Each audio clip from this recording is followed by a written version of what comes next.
Welcome to this MetaTrader 4 tutorial. In this tutorial we're going to be taking a closer look at platform and account management, starting with generating accounting reports and bringing up templates and workspace profiles within the MetaTrader 4 application. Most of the reporting functionality within MetaTrader 4 is all contained down here in the terminal window at the bottom of the trading station. There are several tabs down here along the bottom. The two we'll be taking a look at are the Trade tab, which is activated right now. I've made mine a little bit larger just so we can get a view as to what positions are currently active. And then the Account History tab that gives us more of a historical report of what positions we've had and the profit and loss in the account so far. What we're looking at right now is the Trade tab. Now if I need to have a little bit more detail here, in other words if I have several positions on and I want to be able to see them all, I can resize this just by putting my mouse over the top of the terminal window. Turns into a little double arrow, and then I'm going to enlarge it a bit. This will give me more room to see what's going on. If I want to shrink that back down, I do the same thing. Put my mouse over the top of the terminal and drag it down just a little bit. As you can see, I have 3 positions on right now, 2 long, they're here in the type under buy, and then 1 short as a sell. Most of these columns should be pretty self-explanatory. Everything from the transaction time, when did the trade take place, what kind of a trade, buy or sell, so long or short, how big is my position, what symbol am I trading, so what currency pair am I currently trading, what was the transaction price, so what was the price at which I bought the Euro USD or sold the dollar CAD, that's in this column right here. Where's my stop loss at? Right now I don't have any stop losses that are active, but if I did, this is where they would be. The same with target price in the next column. If I had a target price or a profit objective, it would be listed here. The price is the current price. So as you can see, if we take a little example here, with a recent buy on the CAD yen, I've got the price of my transaction, and the current price is a little bit underneath that. So it should show a loss over here in the profit category, and sure enough it does. Down just $25. The terminal makes monitoring your current trades, those trades you have active right now, fairly easy.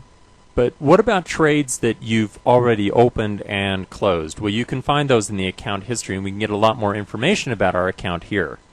The layout in the account history tab is pretty similar to the trade tab. So for example, you can see I've got my trade times, what was I trading under symbol, how large was that particular trade, stop losses, profit targets. I have the price at which I entered the position, as well as the price over here at which the position was closed, and the time it was closed in the time column right here. On the far right hand side I have the number of profits or losses, and then a cumulative total over here in the profit column that shows me how much I've gained or lost throughout my account history.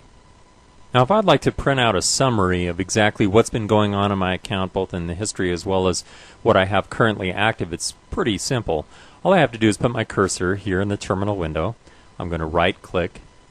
I'm going to select Save as Report. Here it's going to ask me, well, where do you want to save it? So if I save it just on my desktop and click Save, it's then going to display that statement for me within my web browser. You can see what that statement looks like displayed right here. Related to account management, one of the questions that we get quite a bit is, how do I change my password? How do I manage my passwords? Well, that's pretty simple. We're going to do that in a step-by-step process right now. In step 1, I'm going to go up to my Tools menu.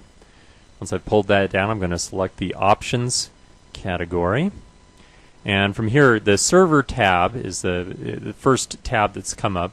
There are a lot of other adjustments that you can make here within the Options category. And I can change my password just by clicking the Change button right next to the password field. So I select that. It's going to ask me to enter my current password and then to change the master password here. You can adjust or create investor or read-only passwords, but I think in most cases, most retail investors are looking to be able to create their own master password, as they're probably not sharing your trading station with very many other traders.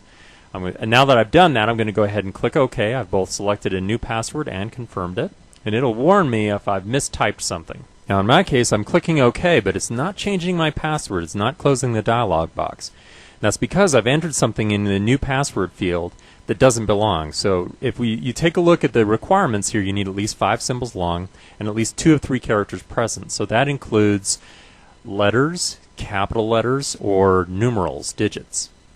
I'm going to go into my password and make a small adjustment here to add another type of character and click OK. And sure enough, the computer took it and it's changed my password. So from now on, when I log in, I'm going to need to use that new password. I've changed the master password. That covers account management. What about platform management? There are two specific questions that we get that really fit into this category pretty well, and those are chart templates and profiles.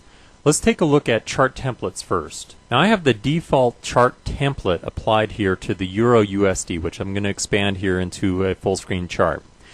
Now if I want to change this a little bit but don't want to have to reapply my changes over and over again one by one anytime I want to change a chart, I can apply a chart template to it.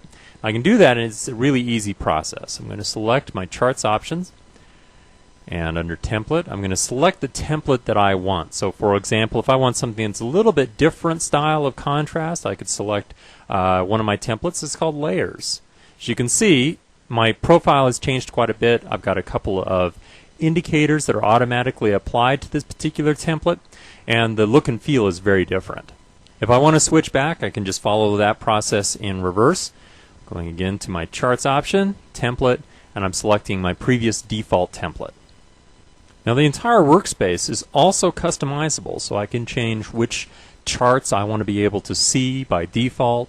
I can select different profiles, different workspace profiles that I can switch back and forth depending on what kind of strategy I'm implementing or just how it's convenient for me to manage my charting station.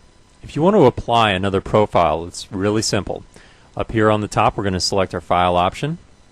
I'm going to go to profiles, and then the profiles that I currently have are listed here.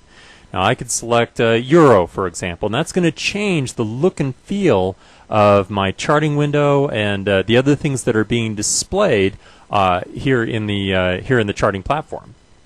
Now if I've made a few changes to this particular profile and I want to save it as a profile that I can bring up very easily and quickly, just go up here to again the file option, profiles, and select Save As. If I name this and click OK, it'll now be listed in my profile selection. So I've got John profile is available, and it's the active profile.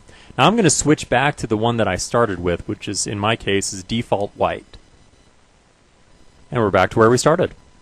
This tutorial should have given you a good starting place for account management and platform management.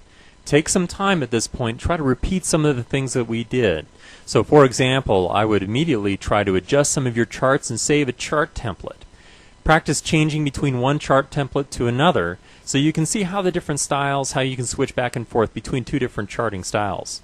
Do the same thing with platform profiles as well, so you can switch from both the default platform profile as well as custom platform profiles that you've created yourself. Thanks for joining me, and don't forget to take a look at the other tutorials that are available here on the website.